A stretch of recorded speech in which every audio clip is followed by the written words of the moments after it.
bese siyahlukana.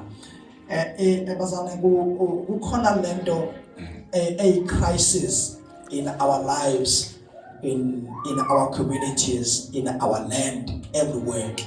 The biggest crisis that causes people to be chaotic, it's identity crisis. Amen. Land identity is very hard because some they begin to invent our identity. Kanti abasiye lonto abathi bona bayiyona. I-identity are we inventing, but identity you discover. Because you do not invent an identity or your identity. You do not determine your identity. But you discover your identity. Okay, I'm saying you do not determine yourself, but you discover yourself. You don't invent who you're gonna be, but you discover as you keep on pursuing uNkulunkulu madonga manekosi. So into yokukhonza noma into yokuthola uKristu sibe sesiyithola kuKristu. So icrisis okuyona inkulu abantu abayifuna abakhala ngayo nabazama ukuyithola, it's this thing of who they are. Bagcine bayi-inventa. Uku-inventa ngisho uqala into entsha engekho. You see, so bagcine bayi-inventa bezama benthi bona bayithola kanti bayi-imposa in something that they are not. Number is your thinda into yobizo. There are people, everyone, we are called somewhere in our areas of our lives. Sonke sibiziwe, uNkulunkulu sibekela for a purpose. Once what discover a purpose yako, you will find your calling.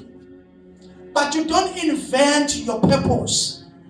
You don't invent your calling. You discover your calling. You discover your purpose. Because I just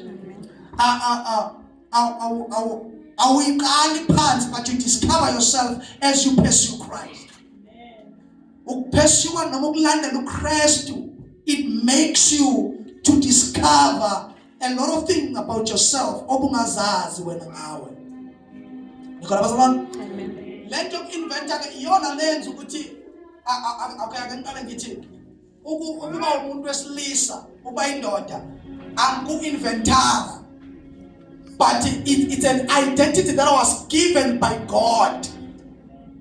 They just to say, identity is a gift. You are gifted with your identity. Yours is to discover your gift and keep on unboxing the gift and find out more about who you are in Christ Jesus.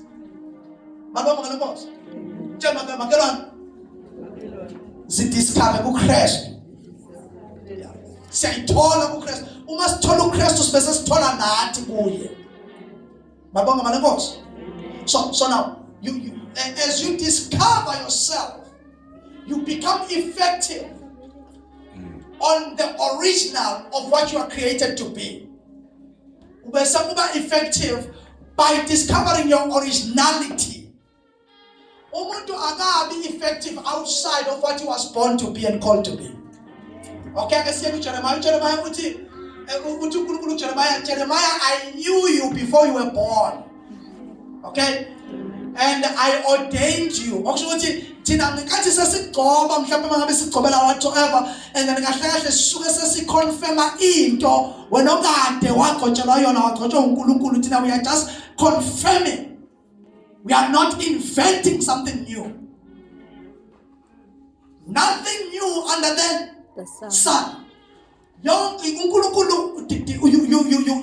Unkulunkulu uyaordaina pepisa nzima usibari lo mshintshela isituru usibari mababomba banenkosi. So unkulunkulu he is the one who determines what you are and what you're gonna be and your purpose, whether the only thing is to discover it as you go, as you grow, as you pursue Christ. Kaze usuwafana le ndima okuyithola. Noma uya-inventa. Uku-inventa kuba lula ngokuthi ubuka abanye abantu ukuthi ubani ukuthi bese nawe ufuna uba yilokho. You are trying to be something that you were not born to be. And the frustration that we carry today is trying to be something that we are not. Yeah, that's the biggest frustration, is to keep on pursuing something that you were not born to be, you were not equipped for. Like a few weeks ago, about temptation. Even lingos alone, simply because you are not fit for it, you are not born for it, not called for it, you are not crafted for it, you are not tailor-made for it.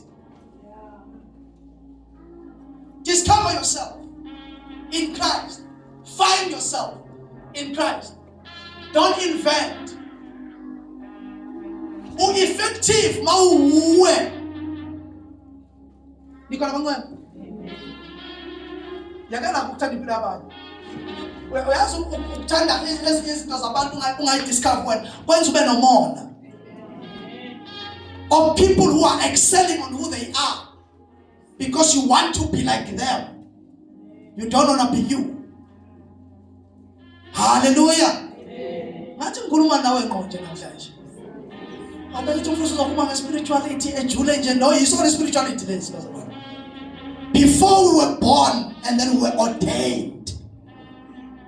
And then we discover what we were born for as we grow. And then ingakho ulibuba surprised ukuthi how mina nginamandla wenza ukuthi now we are surprised about wena. Because you keep on discovering yourself. You mean that no one's one or two. You discover. How mina ngabasho hold up shut for this long. And then you discover yourself. Ngikhulisa umntwana omuhle kangaka ngimkhulisa nje impela umntwana. Awungabakhulisa baze bababili baze babathe hayibo you discover. Uyayimangala nawe mamlangeni ukuthi njengoba sekwamadoda angaka namandla kawathatha. You've discovered yourself as you grow. Hallelujah. Now uku-inventa ke lento yokuthi ethi uNkulunkulu gifted you to be a female or to be a man. Wena ubona ukuthi ngcono kube yi-opposite yalokho owadala ukuthi ube khona. Ngiyabhekisa ngalokho bazalwane. Ngibonga amalekhosi. Uyabona lento yokuthi njengoba ngagiftwa uNkulunkulu to be a man. Bese ngibona iweight yokuba indoda ngathi nama-Chinese kakhulu bese no let me cross the line. Ake ngijampele ngale ukuze ngizokwazi ukucela imali kulawo mali. Nikhona bazalwane. Angisho ngale and then girlfriend allowance. Mabonga malekhosi. So now you are trying to invent yourself to be something we're not born to be. That's why even nesandla sakho sizogoba kakhulu kunezabantu bazana. Because you try too hard to be something you are not.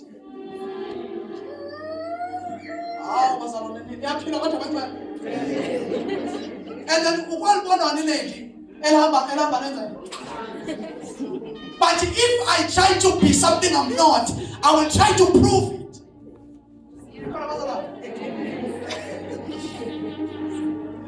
But what you are gifted to be, and then when are effortless. They do it effortlessly to be themselves. I'm not going to prove. They are themselves.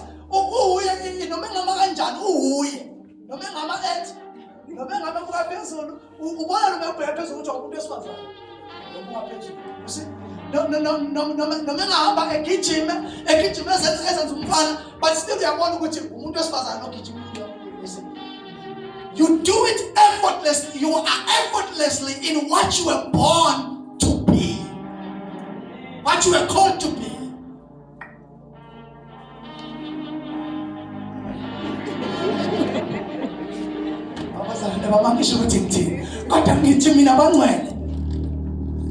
Do not stress yourself on becoming something you were not born to be.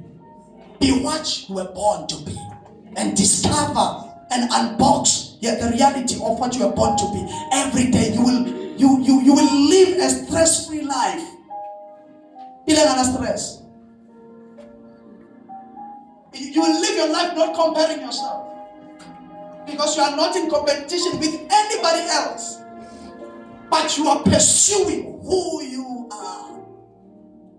Hallelujah.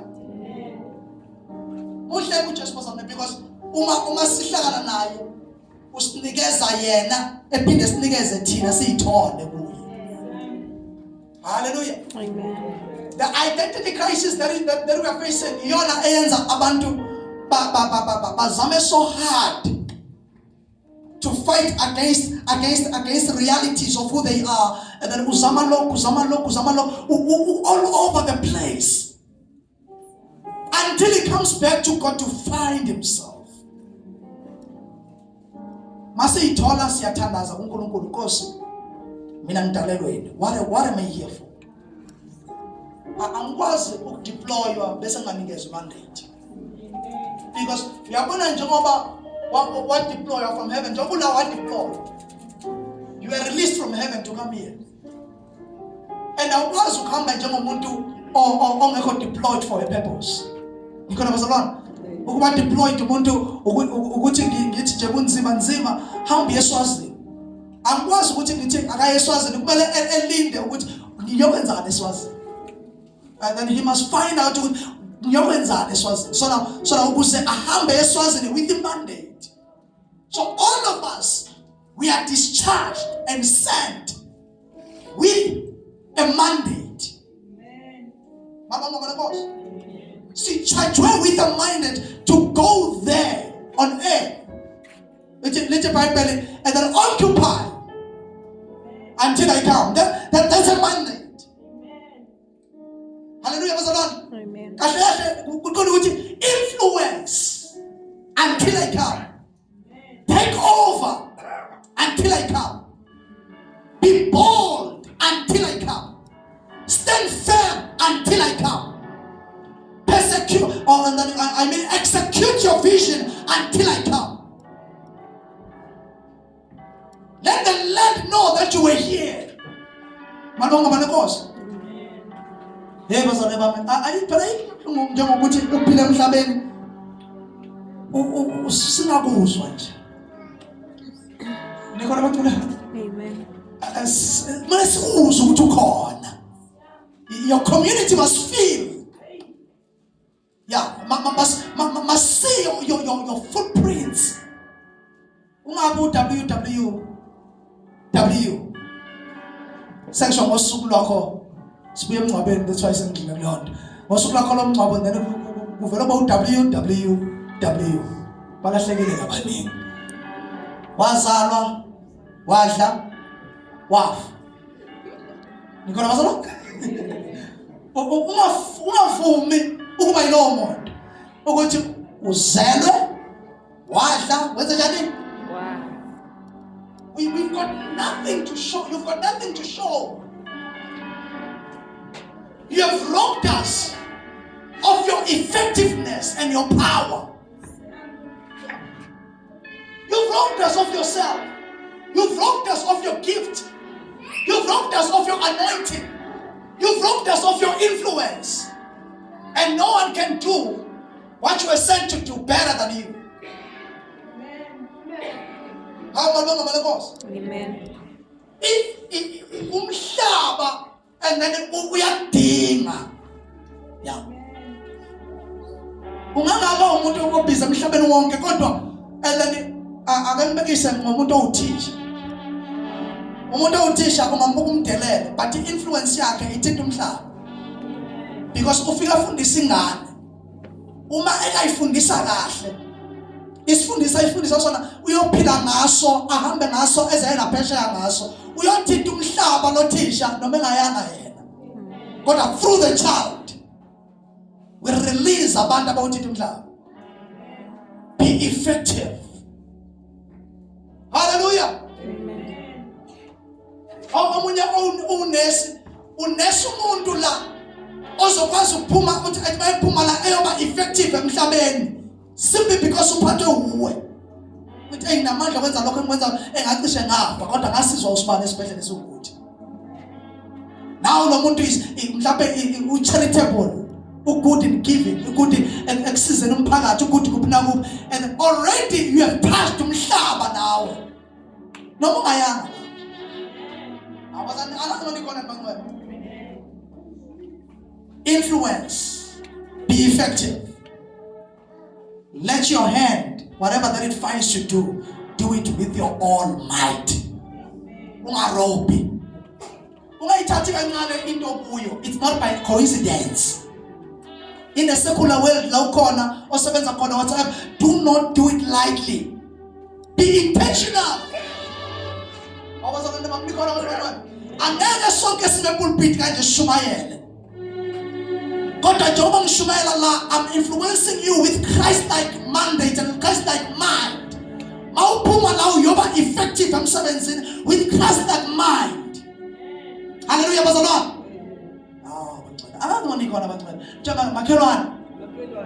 We must be effective.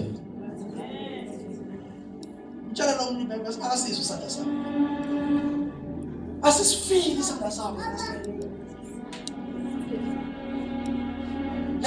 you. Let's hear you. Your surroundings. Be a good contribution to people. Amen.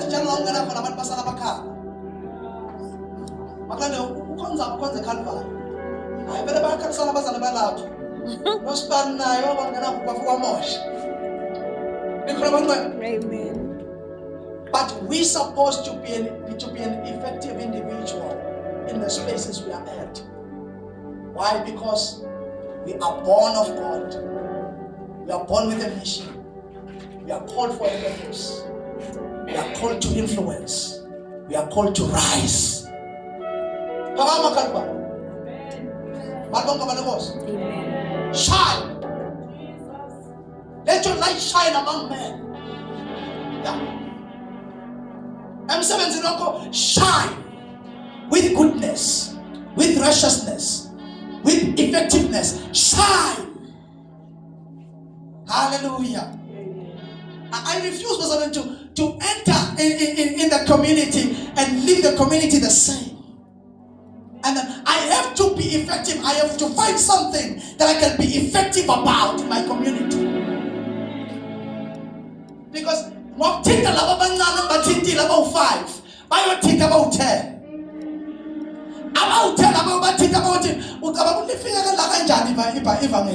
It's because of one man, Jesus.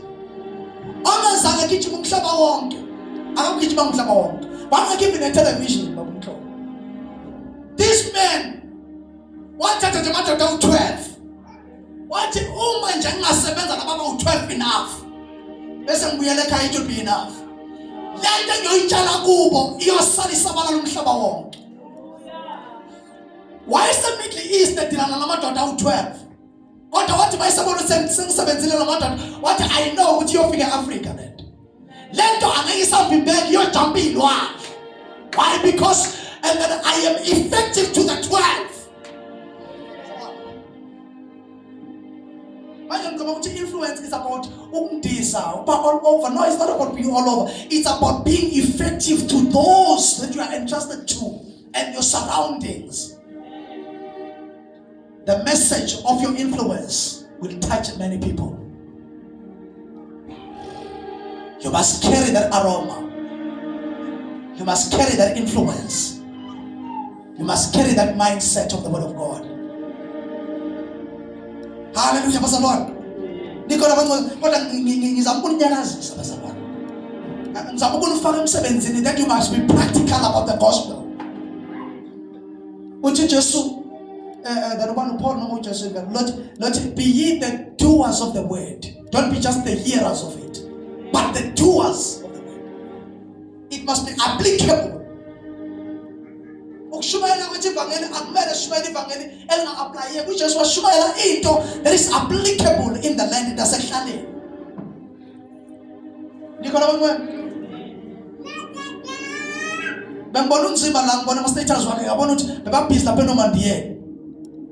And then he is part of something Because I want to be effective in what we do.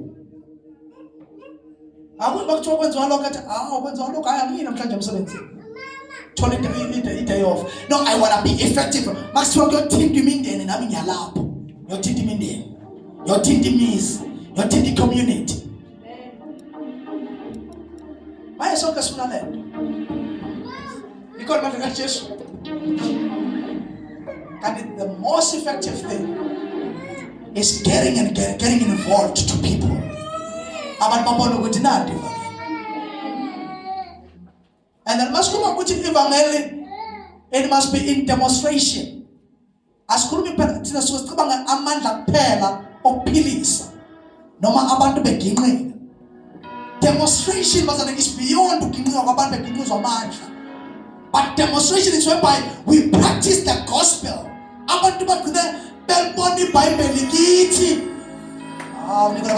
Bebona amavesi babekhuluma ngothando iBhayibheli ukuthi khuluma ngothando belibone kudlamlenze uthando but nanti le verse.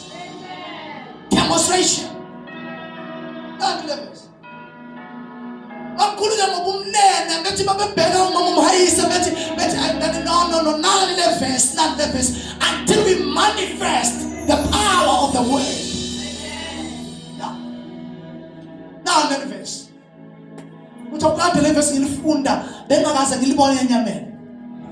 Bangcwele nikhona bangcwele. Khona amavesi abantu abafundile isikhathi eside even nemvelo it is groaning for the manifestations of the true sons of God. Alindele the manifestation. Amadodana aphila izwi demonstrating the word. Until izwi silibone sithi unandi verse. Nandi indaba ezinto.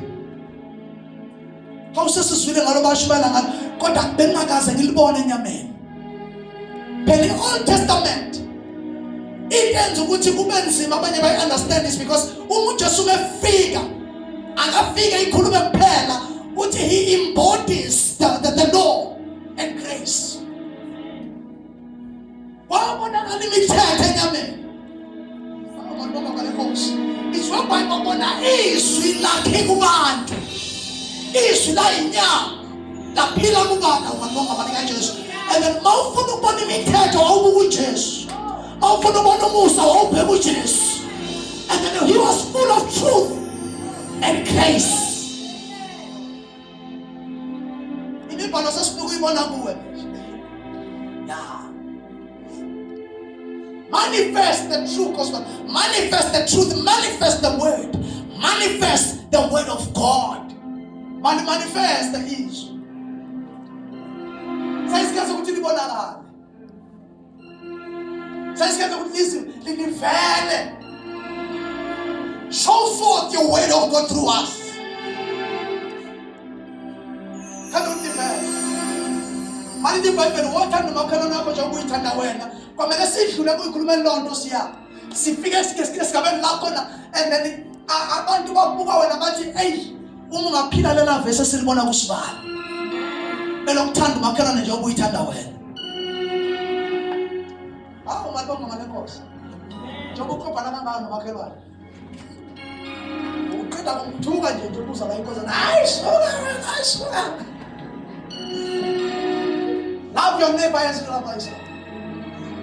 Uthando kabazana alukho lulu uthando is sacrificial. You sacrifice. Alukho uthando aluvela lube lula nje. Uthando is a sacrifice. Yeah. Nikola bangani? Ufuna nini vese? Yake vese kade sikufundisa vese. Kuze bemanje sibone. Nikola bangani? Funi verse mfundisi lalela ngizofuna iverse kodwa inkinga ukuthi ngifuna ukubona la lawo esesiwafundisile over the years. Let's see them manifesting in your life. Asibone ithelo zeverse. Yeah. Abanye baze babuka abazane bethe abazane abekho abantu abanenhliziyo njengabazane. Leyo reputation ibuhlungu. Knowing ukuthi into esidla nesiconsumayo ayinayo inhliziyo. It's gentle, it's merciful, it's love. It's grace. It's peace. It's joy. And then ukube silidla ngendlela okumele silidle ngalo, akumele ngabe singabantu aba-identify njengabantu abanenhliziyo ezimbi. Baze bathi abanye bangcono nalabo abadla utshwala, baxabana namhlanje baxolela nekusasa. Bafika sebabuza ndawonye. Ufika sebathi awuqhawe ave pastor dlulisa la kathi kungcono nalabo. Hayi laba bangakholwa, laba bakholwayo bazabona it's painful that we are being associated nento that is not identifying us with the scriptures. Hallelujah, bazalwane. Akunakujabulisa ukuthi wena uthi angidlali mina manje ngiyaxabana nje phinde ihlangana. Ungathi ukuthi ukwazi ukuma kulo nto leyo angidlali mina bangazi ndabase umzalwane khumbula. Ngani bongaba nenkosi. Remember who you are. Remember who you are. You are a Christian. There are some people who are biblical, but who are not Christians.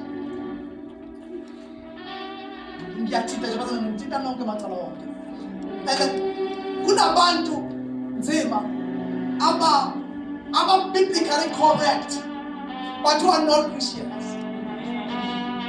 Being biblically correct is whereby umuntu akwazi ukukhotha imibhalo kodwa enganaso isimilo necharacter kaKristu kodwa yayikhotha imibhalo.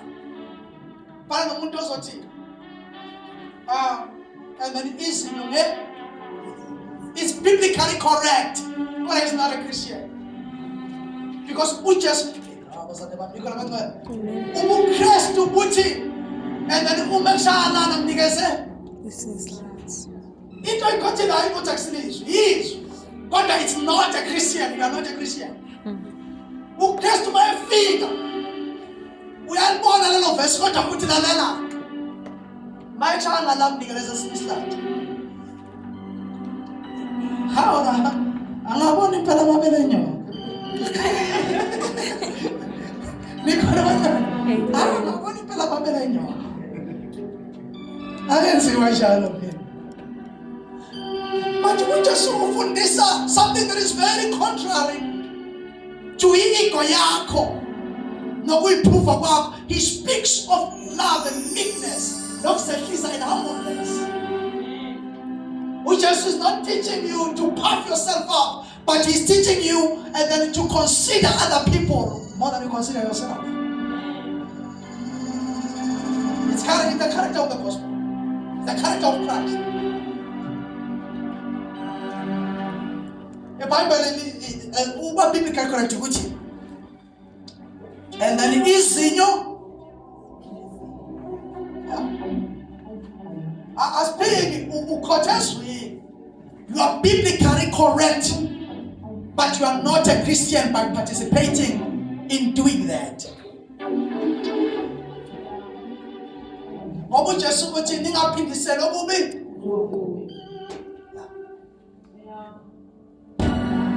Akaje hawo umfundisi utheni manje engani verse mhlawumbe uphila ngalo nje lapha nomshana yiverse nje le yiverse ngifuna ukulwela ukuba iChristian more than being biblically correct because abantu abaningi balinyazwe abantu ababiblically correct but abangasiyo ama-Christians abangavezi uKristu. The character of Christ is not there but the scriptures are there. Yenze uyiphathe imibhalo kodwa ungaphathi uKristu.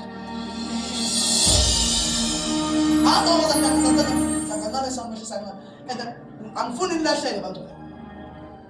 Ungayiphathi imibhalo kodwa uthola ukuthi uKristu akutholakali kuwe.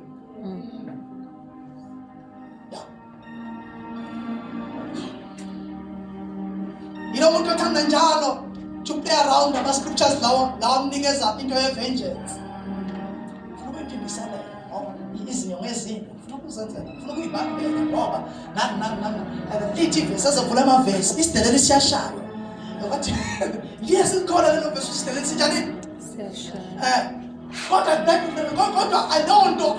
it doesn't promote the character of Christ.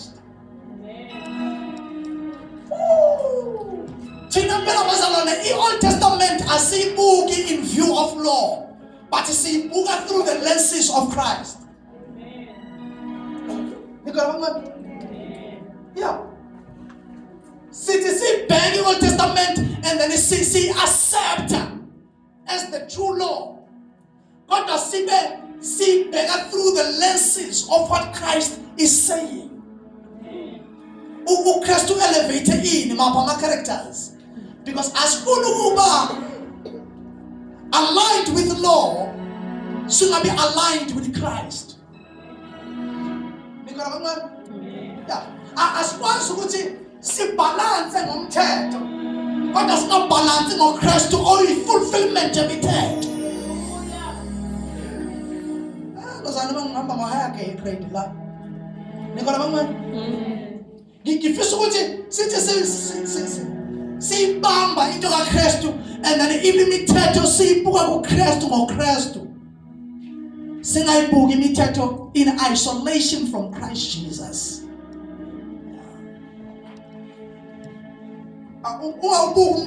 Umthetho ungayibheki iyodwa, ungagcini imithetho iyodwa in isolation from Christ. Ugcina ubuKristu. Ngokwenza njalo imithetho nayo iyagcineka automatically. Hallelujah. Okay, but I guess vula ivesi ngithandaza because ngifisa ukuthi ngithandaze namhlanje with you kafushane on something that is laid in my spirit.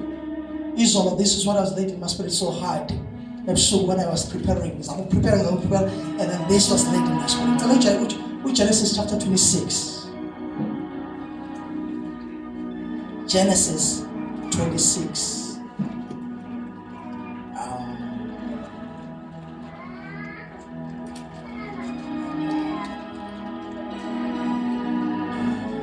There is a man by the name of Isaac there.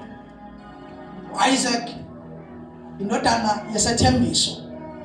uNkulunkulu ayithembiso Abraham, ayithola le ndodana esemdala Abraham.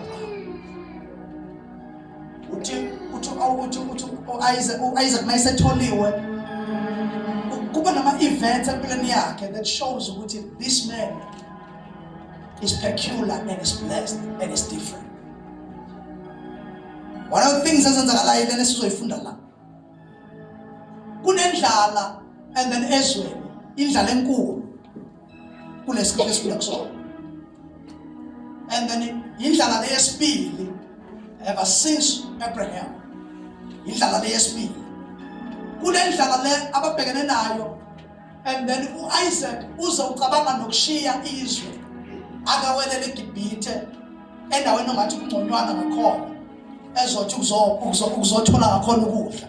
uNkulunkulu uyamkhuza ukuthi do not go to Egypt, hlala in this very land utshale, and then uthi uNkulunkulu akatshale alimi kunendlala, uthi hlala in this very land utshale. Mani bonke kaBalenkosi, hlala khona kuleli lizwe makusikhakhane unganyakazi. Yebo kunendlala kuyafiwa, kodwa wena under my command you shall receive a blessing. Under the command of ukuthi ngithe tshala bazothi abanye bengavuni lutho kusho kwa wena you shall come back nesivuno esithile. Isaac wahlala under the land of Abimelech. Verse 12 uthi, then Isaac sowed in that land and received in the same year 100-fold, and the Lord blessed him. So Abraham or Isaac sowed in that land.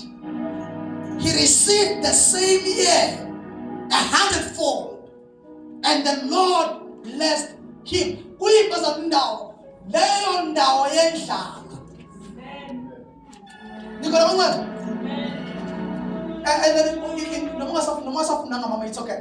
And then inkumbuza nenye into eshiwo amadoda ayeseshikile ubusuku bonke ezama ukudoba engavuki nalutho. Athi la madoda, and then makhamba uJesu uthi uJesu, and then phindani futhi nitrowe amanetha nithi ungene ejuleni. Uyo lona le ndawo abazame kwaze kwasekuseni bengatholi lutho and abazane babo and bebazama ngesikhathi vele sokudoba bengatholi.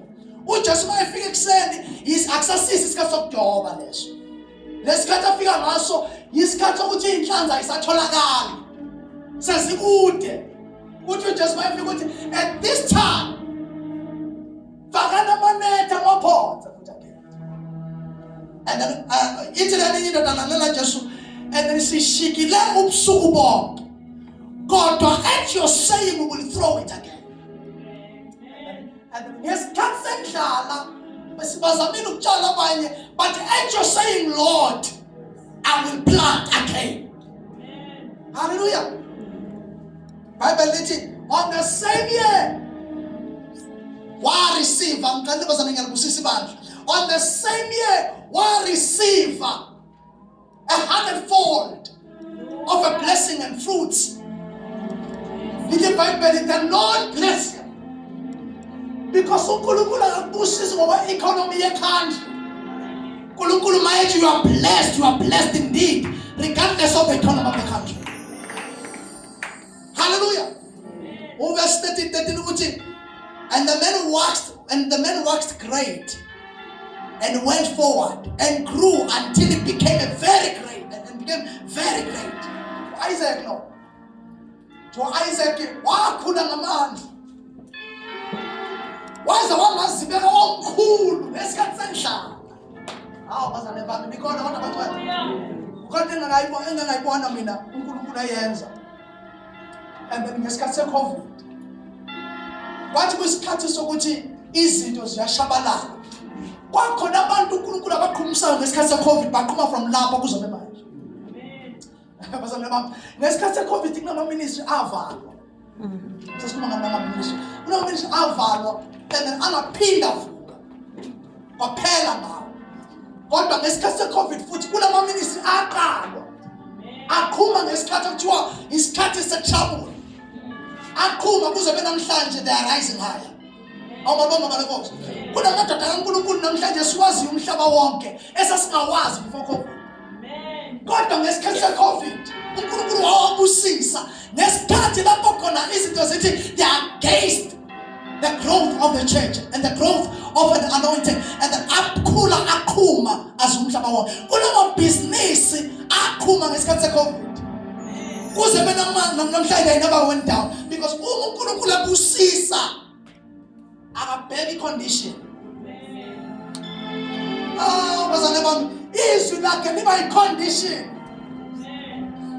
of fertileness. Hallelujah. Angqhubeka kancane bangcwele. Receive the blessing of the Lord. You shall be great. You shall be great in the land. Okuthiwa and then akusekho kuhle okungavela, you shall be great. And then ngifuna ukufunda at least okay 14 uthi for he had possession of flocks.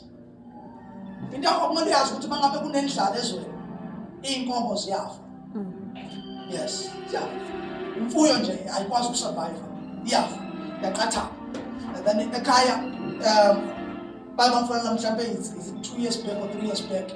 Bethe uthi hey thulani and then sibuva inkomo manje from la endaweni engakithi ngoba and then kunesomiso inkomo ziyaphela ziyafa inkomo so now sesiyayimuva siyisa kwenye indawo ngapha in the north because khona ngathi kuzoba ngconywana mabonga balenkosi and then zanyuswa zayisho lapho ukuthi ziyokhosela for that time that period yendlala ngakithi and then nokulima kungalimi because awukwazi ukuvuka uyolima uma kuyisikhathi sendlala. Uma kuyi-drought awukwazi ukuvuka uyolima because even notshani akukwazi even nokuhluma. How much more iy'tshalo akunamvula ehlayo. So le ndoda lithi iBhayibheli imfuyo yakhe yabaningi yanda under the saying and the command of the Lord. And isito sakhe sakhula. Hallelujah. And then for all the wells, 15, for all the wells which his father's servants had digged in the days of Abraham his father, the Philistines had stopped them and filled them with earth. Kwakunemithombo eyayimbiwe ubaba Abraham namasebenzi wakhe okubaba kaIsaac ayimbile. Abazali bami bathi ngikhulume lapho kancane namadoda. And then abantwana bakho kwamele ubambele. Zikhona insizwa. Bakhona baba. Abantwana bakho kwamele ubambele usaphila. Ubambele imithombo. Oyothi noma ungasekho bebuyele beyophuza leyo mthombo. Yeah. Because abazali, it's either it's investment, it's either it's business, it's either whatever, but there must be wells ombayo njengobaba wekhaya.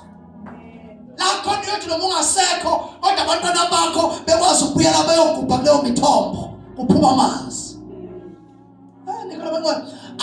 You as a father, you must make connections. Ayoba imithombo noma ungasekho abantwana bakho bayokhunjulwa ngegama lakho kulowo ma connection nalowo mnyama. Ingane kabani?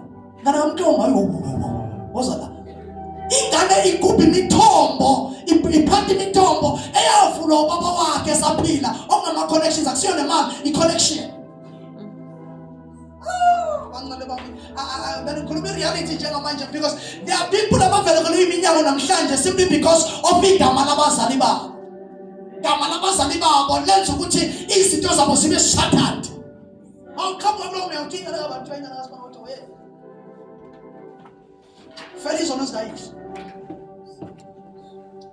Feli izono zabazali bakho. Awu kwasujesu. Don't destroy relationships that will be a benefit to your children when you love.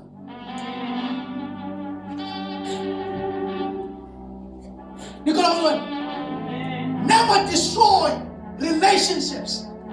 Ongakho awenga wona mhlanje ukuthi kusasa abantwana bakho bafike benokhe bethi mabethi bazala wena kuthiwa awu ingane kaSibani sondela. Hawu bazali bakho nekhumbula indoda yini unyonga. Hawu seningibambile. Yeah. Ihlalele dipa. Elahliwe. uDavid uma esabuyela ebukhosini esathola amandla akhe. Wakhumbula umuva wathi ubani engamenzela umusa endlini kaSaul. Ngenxa kaJonathan. Wavuleka imithombo eyambiwa uJonathan ye-connection. Na honor, na respect, na protection ayenayo over uDavid. Abenza ukuthi noma lona wayeselahliwe right off. Umatthew Pashat eselahliwe right off. Kodwa ngenxa yemithombo eyavula ubaba wakhe wakhunjulwa ngenxa ye-connection. Noma ubaba wakhe engasekho. Awu Nkosi senze lo mbuso.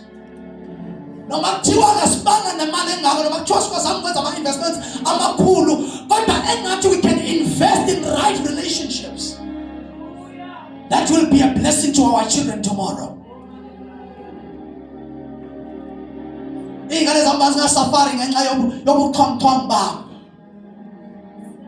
Sivalekele iminyango kusasa mina ngasekho ngenxa yokuthi bengihlupha ngingaphatheki, bengihlupha ngigcina ngasana.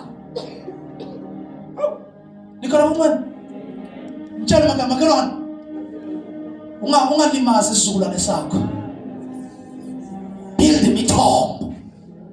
Yimba imithombo. Oh glory to Jesus. Ngiyathemba understand about it. And then again, ama-Philistine bazalwane. Ayesayivale yonke leyo mithombo eyayivulwe ubaba wakhe uAbraham. Ayivala yonke agqiba. Isikhathi somiso ke manje.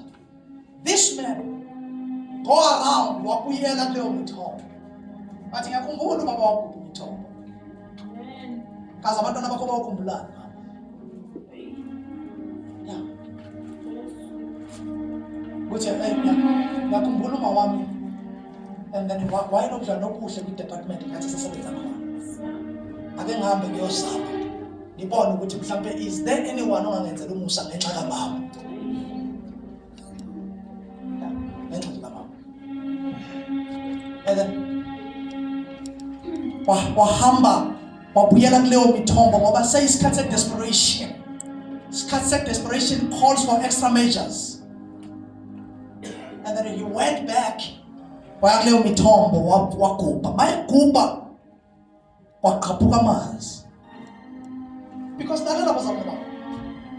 Imithombo egujwe uAbrahama yayine-DNA yesethembiso. Lesethembiso kwaku-Isaac. Awenza ukuthi uma kufika omunye umuntu wagubha yayengeke iziphume kuphuma amanzi kuleyo ndawo. Kodwa ngenxa ukuthi ufika umuntu wesethembiso nomuntu we-DNA ka-Abraham, and then uthe mayegubha yena imithombo yaba bound to open up.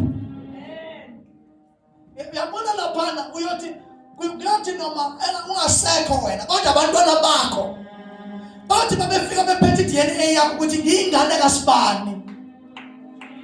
Umnyango ubungakuvuleka bawuvula omunye kodwa ngenxa ukuthi wena lona uyingane kaSibani. Haya bazalwane nikhona bakwebe. Hallelujah. Phela we are building a generational blessing. Into eqhubeka noma ungasekho. Keeps on showing up for your children. Nabazukulu babo. Hallelujah.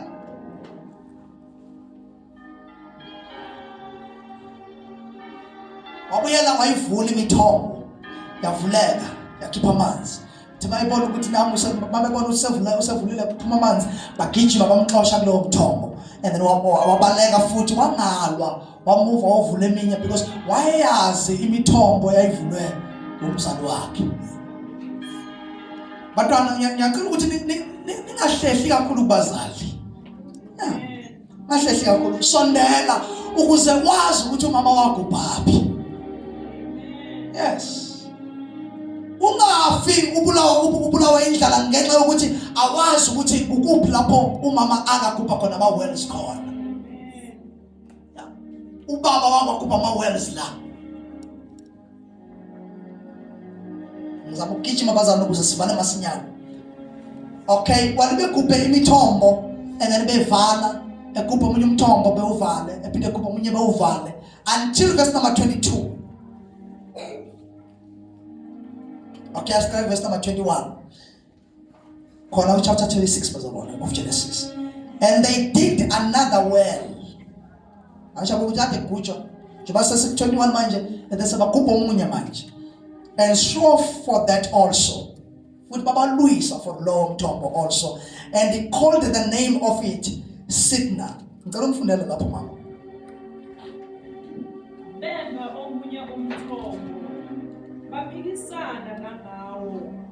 Waqamba igama lawo ngokuthi iSithina.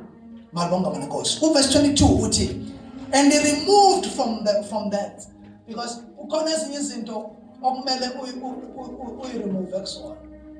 Ngikho bazalwane. Amen. Wayazi into okumele uyile noma ungabe uyile. Amen. Yeah.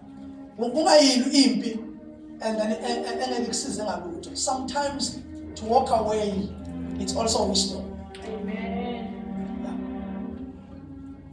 Sometimes walking away it's also spiritual. Amen. Yeah. It also saves someone from impi enganasdingo. Just remove yourself. Ikinga ngawe ulwela nezinto okumele ngabe uyayiremove kusona because uNkulunkulu bekugcono. Yeah. Uhlele ebudlelaneni noma ekwi-friendship benefit umuntu oyedwa ingakubenefit wena. It's toxic. It's destroying you. Iyakudla. But you are here just for the sake of identifying yourself with some certain people. That doesn't help you with nothing. And then a toxic situation will share with you all. How long is our basically?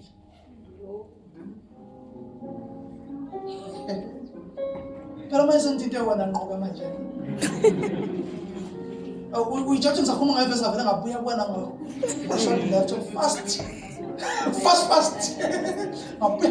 So now, and then how ngisakwazi and then it is destroying you, but you cannot live it because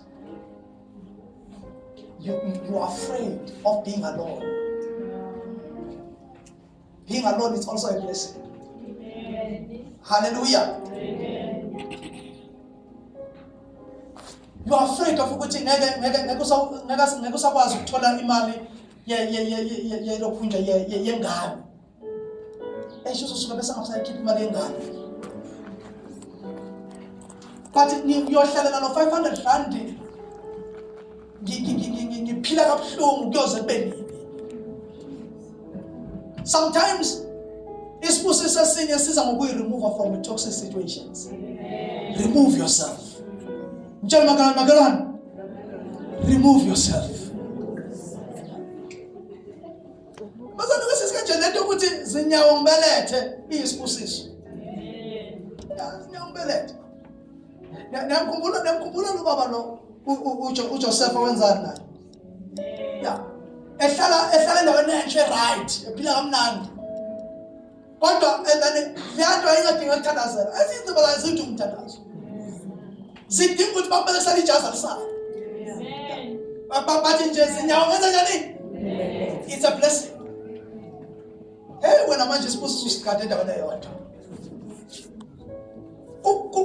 Kuyisibusiso nje ukwazi to remove yourself. Kunabantu abangakwazi ukuyi-remove. Libe nyamezele. Bamtshela ngesixhosa nyamezele. Nyamezele. Hayibo kuyosebe nini? Hayi ngafana ngifele khona uyazi uyofana nini njalo. Ngoba wena Yathanda ukwenza ama-commitment too much. Uyazazi uyofana nini? Mhlawumbe iminyaka osazoyiphila ubunga-recover far better than staying on this toxic situation. Mtshela makalwane, remove yourself. Umfundisi uyakubusisa namhlanje. Sokuyiqhelelanisa. Uyezwa pho sokuyiqhelelanisa ukuthi no awuthi ngiyiqhelelanise. Let me just create a distance from this situation. So ayiqali ngayo lonto. Ubaba lona uthe sebona aphuma amanzi nala bathi bayajabula namasebenzi wakhe ethi sofuna nokubizini nokulanda inkomo zakhe sizophuza and then baqhamuka futhi bamlwisa.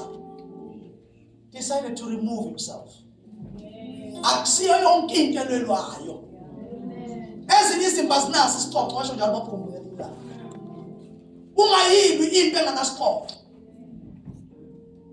Ulelana yabo nje oseqhamuka izandla. Usulu mina. Lalela. Usulu impela kodwa akusiyo yonke impi uzulu ayilwayo. Babona uyiremove ukuthi no akusiyo yonke impi uzulu ayilwayo. Uzulu uyahlehla nje bayithatha. Hallelujah. Hlehla. Yeah. And he removed from thence and did another. Because what I've removed myself from Zima, it doesn't mean ukuthi sengiyo-relaxa. No, ngiyokhupha omunye. Why remove from that place? Wahamba ogupha mntawungu. Omunye futhi. Babonga balokosi. Lithi iBhayibheli, and for that they strove not. Because ukhona ozothi mawugupha izitha zingakwazi nokusondela. Lithi iBhayibheli, for lona ugupha this time izitha azikwazanga ukumlwisa bona. Ukuthi for what reason we don't know, but kukhona into engeyakho angekho ongayilwisa. Uma usufike kuyona and then nabe bakulwisa for a long time, but this time bavele behlehla bathi hayi no ayisengangathike manje. Now uma ngabe bahlekiswa kanti this time kune demarcation ebemo yi-voice eblessayo. Yathi lena ke it's with your name on it. No one can touch you on this one. remove yourself, you're gonna find what's yours. Hallelujah. For that one, they strove not. Fight for it was a declare. He called the name of it Rehoboth. Now also the Rehoboth developed. That's what he said. And all that. It's a good thing. It's a good name. Why means it's Rehoboth? Because the Lord have made a room for me. Amen. Oh, all this time, but for this one now. And then God has made a room for me. And he called the name of it Rehoboth. Rehoboth, Usho to make a room. Usho an open space. Now, ituba. Usho, and then spiritually, Usho a prosperity. Usho is success. Usho that now I am going to the next level without any trouble. Now it's a free passage. Hallelujah. And he said, for now the Lord hath made room for us, and we shall be fruitful in the land. We shall be fruitful in the land. Remove yourself until you find that which has your name on it. Make sure you touch a corpse. I'm gonna put a name on it. This is my blessing. And can never be identified with anyone else but only you. Hallelujah. Amen. No,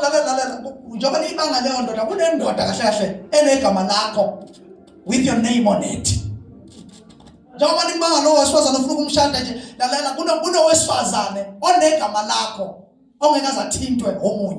It's with your name on it. How and then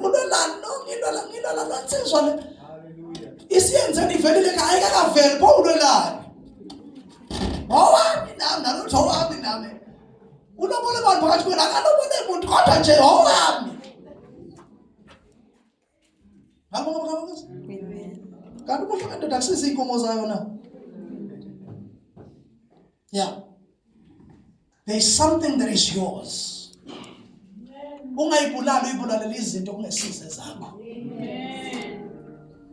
Always like the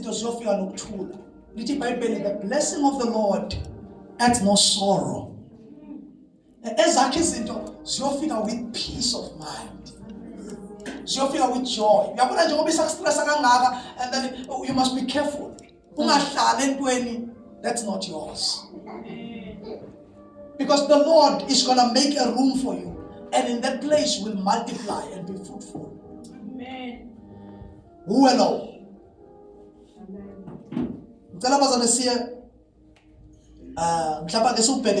Genesis chapter 20. Deuteronomy chapter 28. Sons of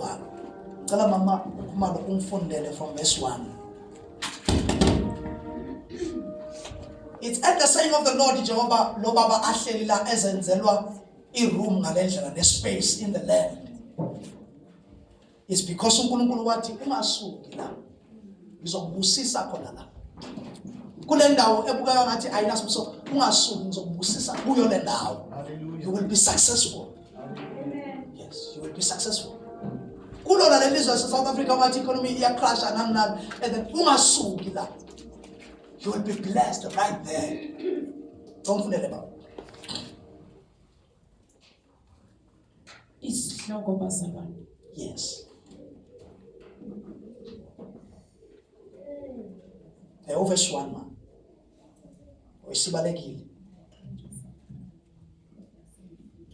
Okay, Deuteronomy chapter 28, verse 1.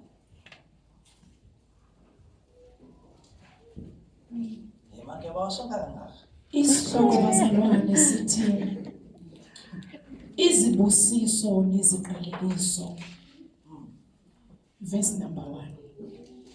Uyakuthi uma ulalela nokulalela izwi lika Jehova uNkulunkulu wakho, uqaphele ukuyenza yonke imiyalo yakhe. Asho ndiyazibazana nje la ukuthi i-condition le yesibusiso kahle.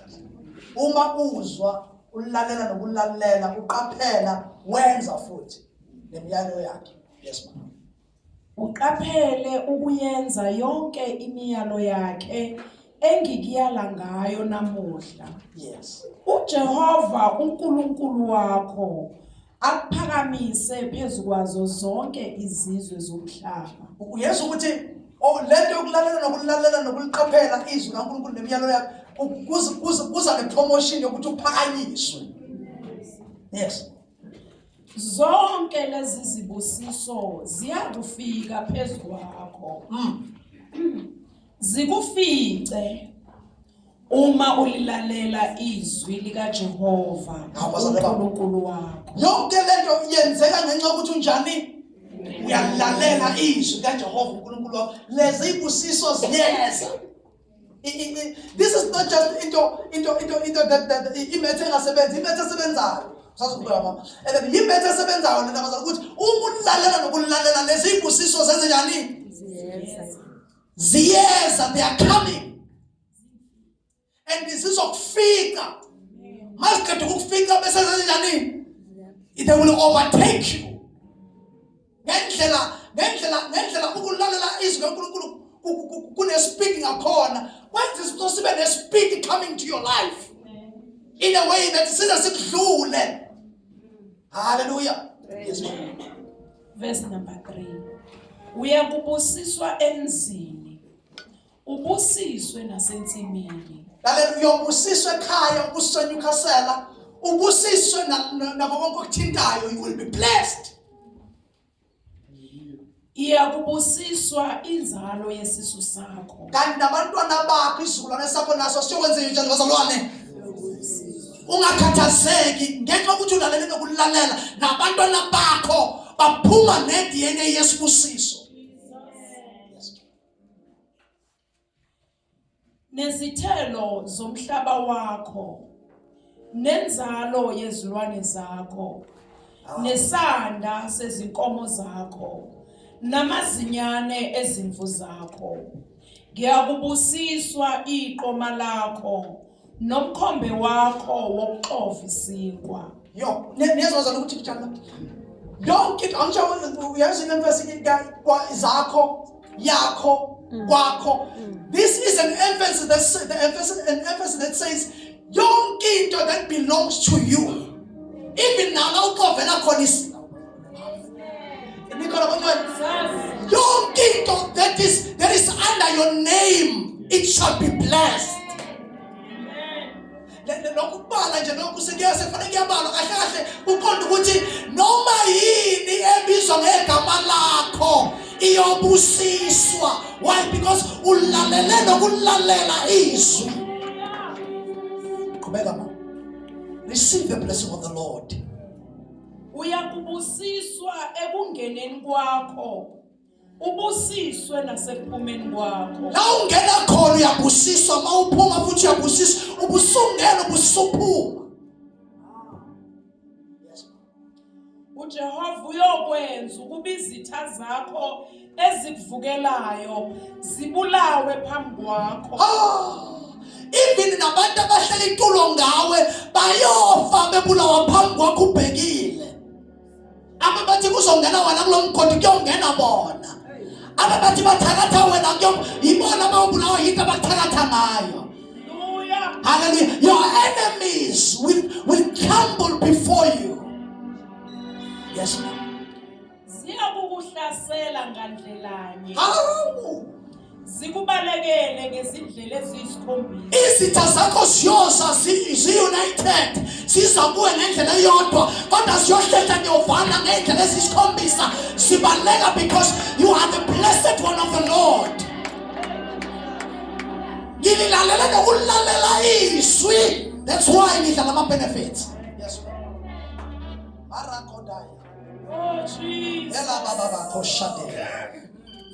uJehova uyakuyala isibusiso sibe phezulu kwakho ezinqolobaneni zakho nakukho konke obeka kukho isandla sakho.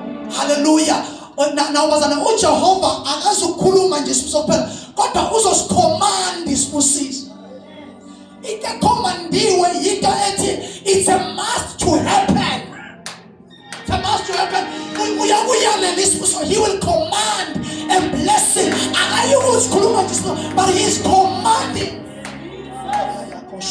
Osho ukhuluma nesibusiso sikhomanda ukuthi nina sibusiso niyakuyibona yakhe nina inqabo niyemndenini wakhe. It's a must. He stands he stands as a commander. But he commands it ukuthi kwamele siyephi isibusiso siyephi wabalalela nokulalela izwi. Yes.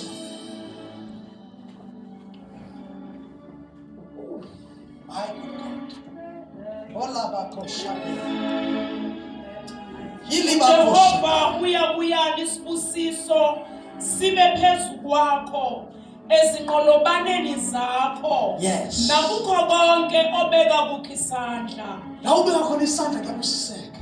Akubusise ezweni uJehova uNkulunkulu wakho akunika lona. Abazali akabusisi ezweni elinye inqubela ukuya kulo.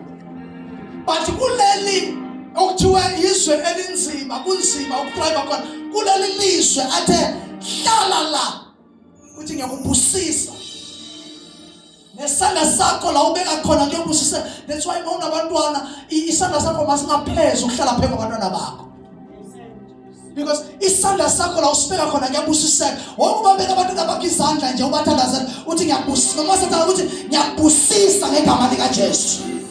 Why? Because la ubeka khona isandla ngiyabusiseka. Hallelujah. Nesivi yakho kumele uyithathe nje mabonga malenkosi abona abangcwele. Isivi yakho kumele uyithathe nje uyibheke bese uyibamba ukuthi ngegama lika Jesu ngiyabusisa. La ungenakho la kuvuleka iminyango. Hallelujah. Isandla sakho akusikaphuza sibusiseka kuphela. Esakhe isandla sibusisiwe. Amen. Sibusisiwe. Yes. Verse number 9. uJehova uyakukumisa ube isizwe singcwele kuye njengokufunga kwakhe kuwe. Bazalwane bami, isibusiso sikaNkulunkulu asisho ukuthi uphilisa noma kanjani, kodwa uma sekubusile futhi ukumisa ube isizwe singcwele, you are expected to be holy. Hallelujah bazalwane. Ube isizwe sikaNkulunkulu siqhubeka mama. Uma uyigcina imiyalo kaJehova uNkulunkulu wakho. There is a requirement libiyagcizelela. The terms and conditions. Ukuthi uma uyigcina, uma ulalela izwi, uma ugcina imiyalo, this is coming over your life. Uma uyigcina imiyalo kaJehova uNkulunkulu wakho uhambe ezindleleni zakhe. Yes. Bonke abantu bomhlaba bayakubona ukuthi ubiziwe ngegama lika Jehova bakwesabe. Bayosatiswa ukubona this undeniable fact of ukuthi this one is blessed of the Lord. And then bayosaba bethuthumele simply because of isandla esibonakala phezu kwempilo yakho. Qhubeka mama. Verse number 11. Yes. uJehova uyakwandisela obuhle inzalo yesisu sakho nenzalo yezinkomo zakho nezithelo zomhlabathi wakho ezweni uJehova alifungelo ihlo ukukunika lona. Bazalwane bami, uNkulunkulu akazukhipha kuphela ibarrenness kuwena only. Noma akazukwenza wena kuphela ube fruitful in your loins and in your womb. Kodwa even nemfuyo yakho nayo yonke into nayo iyoba into fruitful. Uyothi bayibusisa wena ngabantwana and then nengcebo nelokhu njalo nemfuyo yakho nayo ayikusokola ukuzala. iinkukhu zakho uthathe nje 2 iinkukhu zimultiply in a space of a year. Zibe 12, zibe 13, zibe 14, why? Because you are a blessed one of the Lord. Akengibekisa ngalokho kancane ba uthi unenkukhu eyodwa ithi bangabe ifukamele amaqanda awu10. Awubi nomuntu okhala ngokuthi kuvele kwaqhamisela elilodwa yaphuma ngelilodwa leyo nto leyo bazana ayikho right. Then why khuza loo nto iinkukhini zakho bawuthandaza, because it doesn't show the blessing. Kwamele at least kube above 50% wamaqanda ebeyifukamele uma ngabe sekuphuma seyiqhamisela. Hallelujah, bazalwane. Amen. Akwamele at least kubuye na 8 mangabe ewu10 amaqanda. At least awu8 awabuye ephila ezinkulu.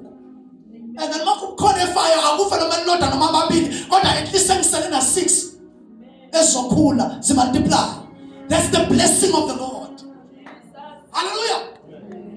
Ungajaji wavela relax nje ukuthi ayivele inkukhu and then izinja zakho mangabe zizala and then kuvele kufe kwasani sidle kwasani sidle anjalo ziphinde zidle lelo njalo bizona ukuthi umhlwana.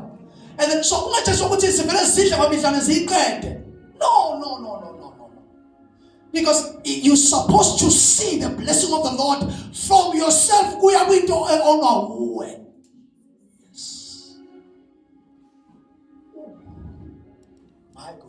Verse number 12. Yes. uJehova uyakuvulela indlu yakhe yengcebo. Yes, bazalwane. Izulu.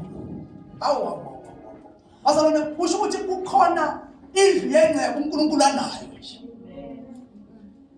Ayivulela laba abalalela nokulalela abaphila ngemiso ngenkathi ulalela kuyavulwa the treasures of heaven. Yes, ma'am. Anisimvula.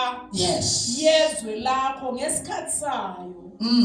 Abusise wonke umsebenzi wesandla sakho. Yes.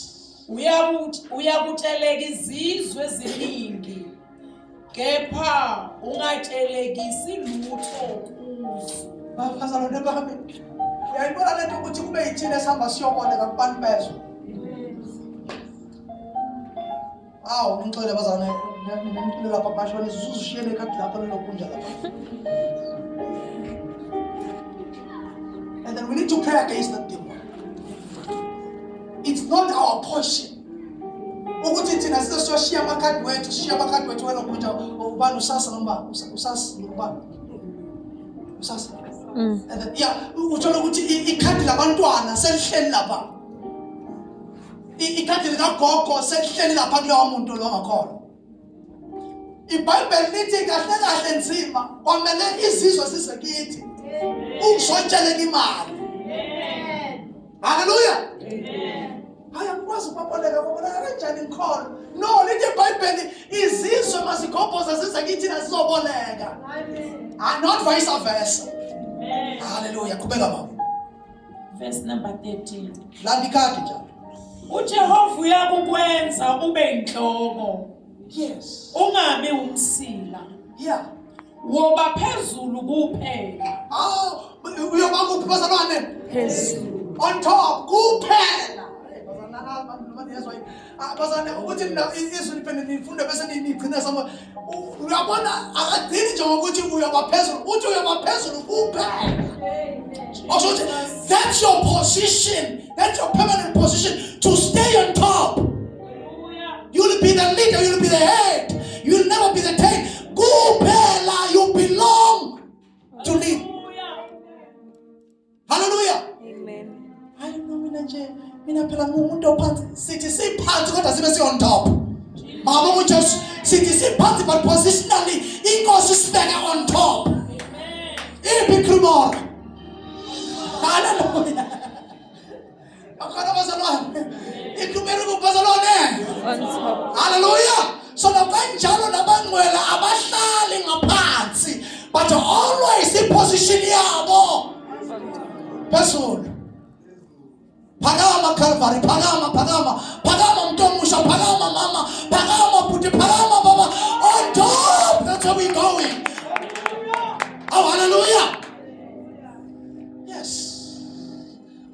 ngibonile khona prayer request la one of abazalwane bedla ebandleni uzobe kwi-panel panelist kunje yama-interviews lapha, and then sibelonga lapho on top.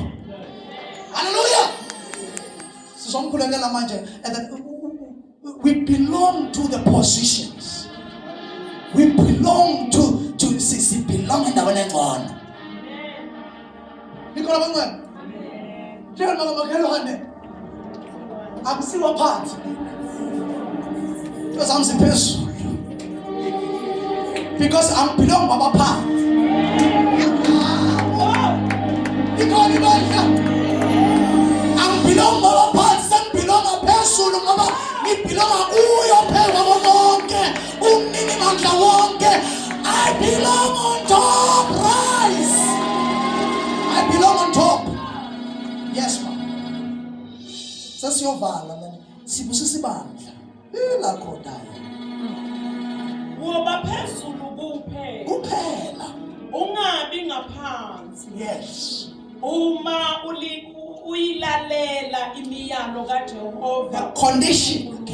The condition again. Engiyala ngayo namuhla. Yes, ma'am. Ukubuyigcine uyenze. Yes. Observe and do them. Cela ungifundele lokugcina bese siyavala. Ubaza sibazo kuya sebebodwa emakhaya. And then verse 14 if I'm not mistaken. And then in 11. Verse 14. Yes, ma'am.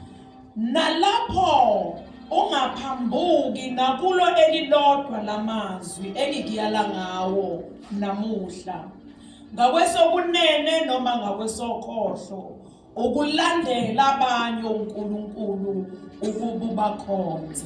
Ungabazama abanye nxa sibane ngenyawo thina sonke sethandazi.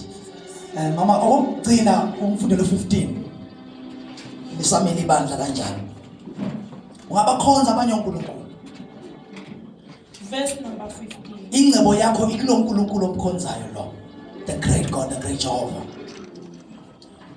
Uyakuthi uma ungalilaleli izwi likaJehova uNkulunkulu wakho ukuba uqaphele ukwenza yonke imiyalo yakhe nezimiso zakhe engikuyala ngazo namuhla, zonke lezi ziqalekiso zikwehlele zikufice.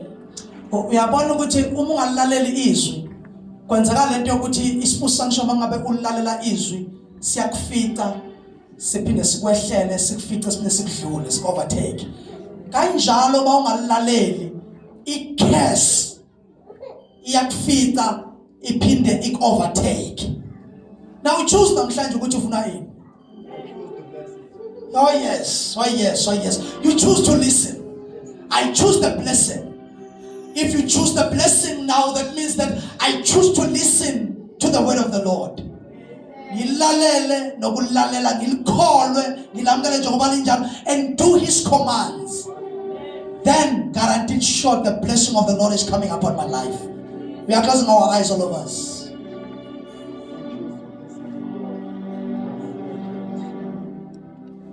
Ngifuna ukwamukela lesisibusiso esesikhulunywa la.